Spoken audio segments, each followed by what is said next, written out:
Okay, good night and or good evening, and welcome to the second session of the Sovereign Psyche Chronicles, brought to you by the Harriet Tubman Institute for Sovereign Studies.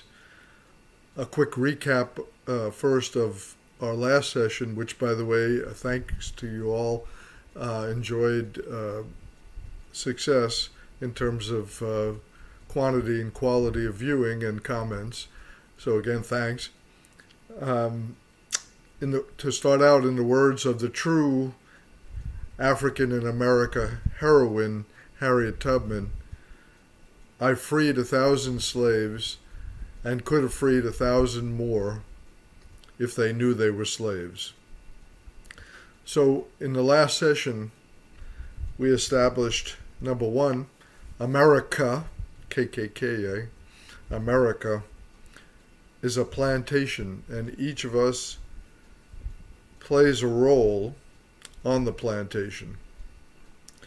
Or as the author Ezra Aharon in the book Sovereign Psyche, which we'll be quoting from throughout this series and this program today, he calls it a system of chattel freedom, which is not freedom at all. So the second point that we discussed last time was the fact that the enslavement of Africans in America is and was a Holocaust, and continues to this day, that Holocaust. And third, that the police and law enforcement agencies, and really all American institutions, are simply fulfilling their role as enforcers and promoters of this plantation system of slaves. And finally, the fact that Trump has been elected, and his allies, both in the White House, in the Beltway, and beyond, is nothing new. It really should not be a surprise, as he and they are a perfect symbol or reflection or representative of this plantation system that we're living on, that America was founded as and has lived up to its founding purpose for. So, having established that, if we can admit that we are slaves, or that we're in various roles on the plantation enforcing and keeping others as slaves, we talked about some of those roles as the house servant, the enforcer, the slave, the overseers, and so forth. All are integral to keeping this plantation running as it is. So the first step, of course, to freeing ourselves from bondage to this plantation, this racist, corporatist, fascist, capitalist, and militaristic system, just to name a few of its qualities and characteristics, in order to free ourselves from this slavery, from this plantation. First step is to acknowledge it. And then, once we've done that, and we've done that repeatedly in this series, before we move to free ourselves, take action, disband it, revolting against it and resist it actively, we need to understand really the context. And because slavery, freedom, sovereignty, all of these terms, they're works in progress. They take on different meanings at different times in our history. So our first step is to develop a sovereign psyche, a sovereign mentality, a sovereign state of mind, a state of being, individually and collectively. Because without that foundation, without that base, we'll just continue to fulfill our role in different forms, we'll patch a hole here and put out a fire there, but in essence, we will maintain and enable a system of oppression. Now, a lot of what I'm going to talk about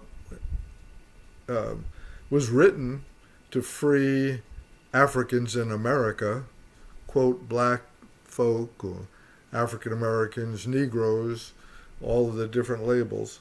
But it applies equally to all marginalized people. And in this society, really, nearly everyone is marginalized, in different degrees, of course.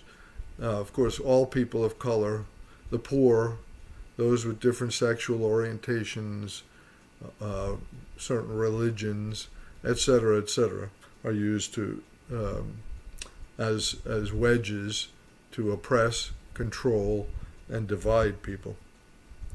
So what we're going to talk about, the sovereign mentality, sovereign psyche, that we have to first develop both individually and collectively, really applies to all of us. So to guide us in this series, we will quote profusely. As a matter of fact, this session, I'll almost read literally the introduction to the book Sovereign Psyche, Systems of Chattel Freedom versus Self-Authentic Freedom. I'll read almost verbatim the introduction and the summation of that book. And of course, there's plenty of meat in between, a couple of hundred pages. And I feel that this book is so integral, or this work by Professor Ezra Aharon, who is Delaware State University Associate Professor of Sovereign Studies. So there's a whole department devoted to sovereign studies. And of course, he's written 3 books. The latest one is Sovereign Psyche, Systems of Chattel Freedom versus Self-Authentic Freedom, one that we will be referring to. I'm ordering these books in bulk in order to be able to give the best price to those that wish to study by reading the whole book. I know many people, and even the author has advised that many people don't want to sit down and read a 200-page book any longer. And so what he has advised, and it's great advice, and that's why we'll be covering, if you only read the introduction and the summation, you will get the gist and probably be motivated to read more and delve in more.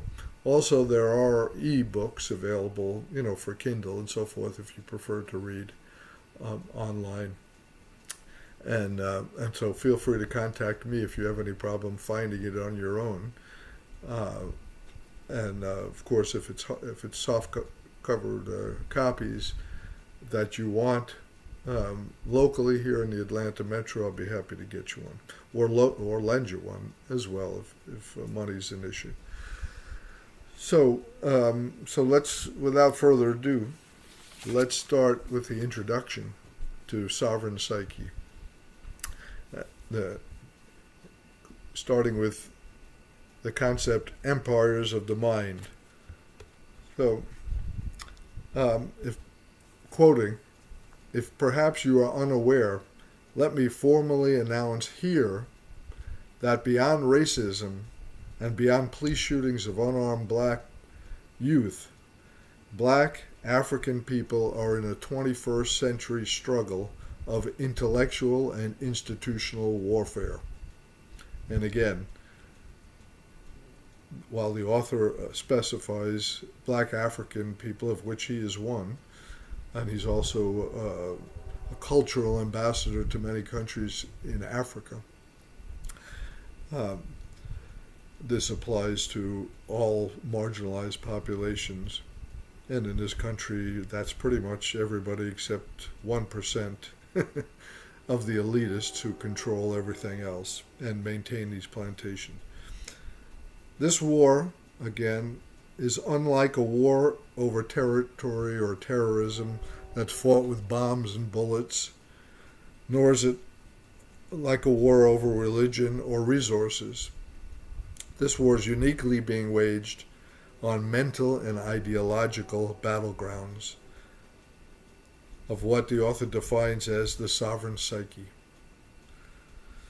which he deems to be the most prized commodity of this century.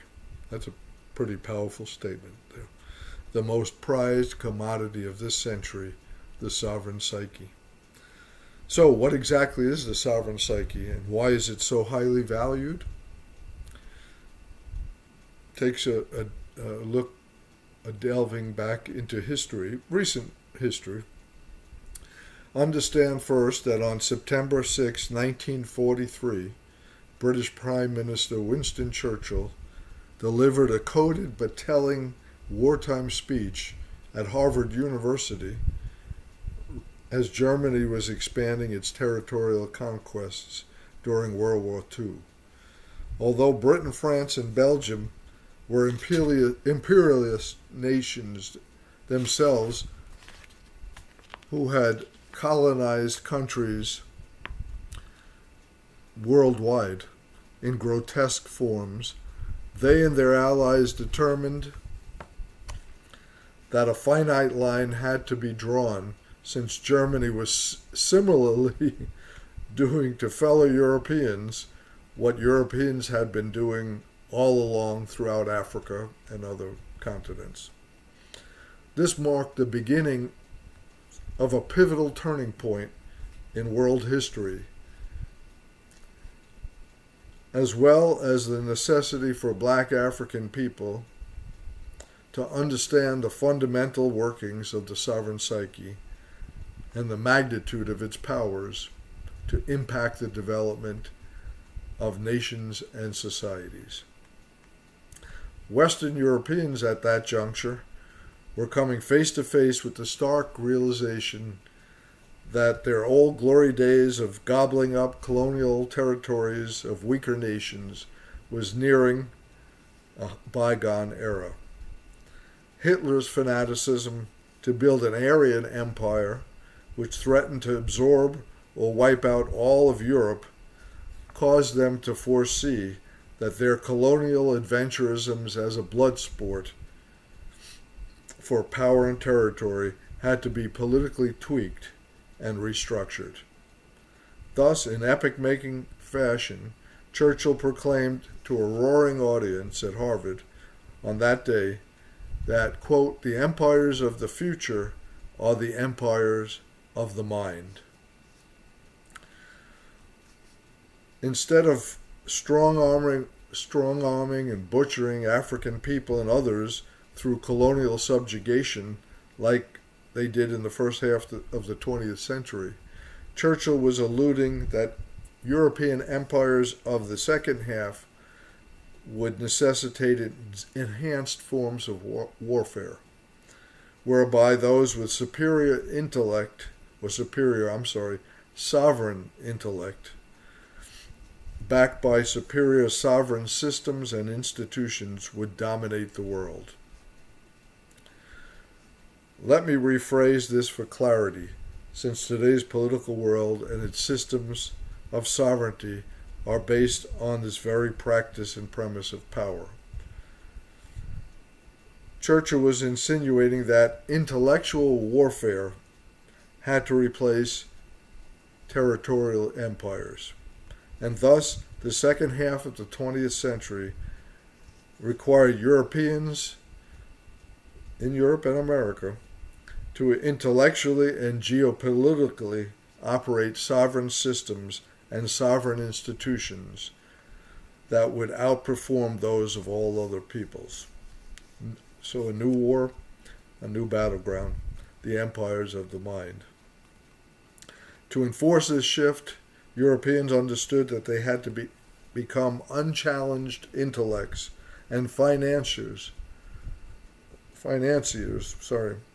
who would design and determine how the world would structurally function politically, socially, economically, etc., so that others, the other, would rotate in prearranged orbits around their systems and institutions. Western nations and people with sovereign deficiencies would be controlled by virtue of default or absence of comparable agencies.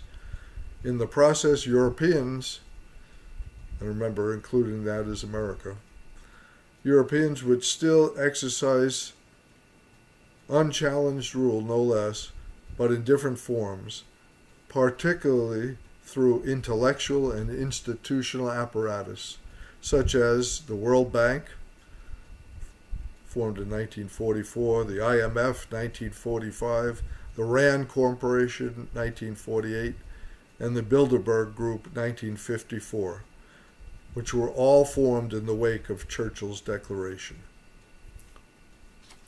So that gives you some historical background of the world as it is now, and the fact that Europeans for centuries had developed this sovereign psyche, meaning that their whole mentality, their whole motivating forces, their emotions, intellect, everything was devoted towards being sovereign, meaning not being ruled by others, which in and of itself is not bad. We all have a degree of independence and a degree of interdependence. It's just how you carry out that sovereign will. And that's will be the subject of our next session, is going further back into history, how it influenced America and the fact of in the whole world, and the big picture of the formation or maintenance of this plantation system that we're all on in many countries now, a part of it, and how it's kept in place, and of course how we can overcome it. Thanks, and hope you join me in the next session.